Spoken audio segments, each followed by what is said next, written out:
য়োগাৰ পৰা আহি ডাইৰেক্ট কিটচেনতে সোমাইছোঁ, ভাবিছোঁ আগতে বনাই লওঁ, তাৰপিছত একেবাৰে ফ্ৰেছ হ'ম।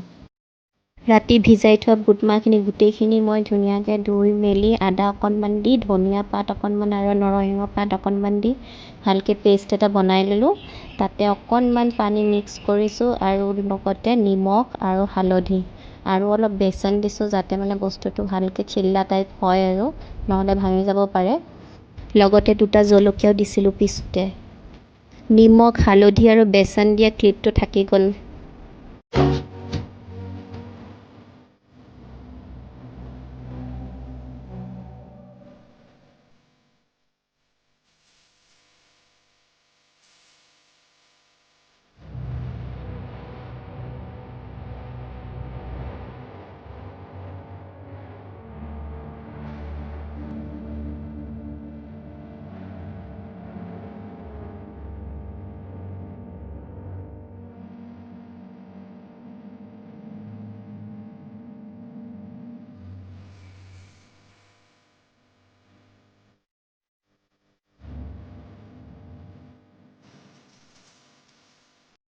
ইমানে গৰম, অৱস্থা বেয়া হৈ গৈছে। এতিয়া যাওঁ ধুনীয়াকৈ ফ্ৰেছ হৈ লওঁ।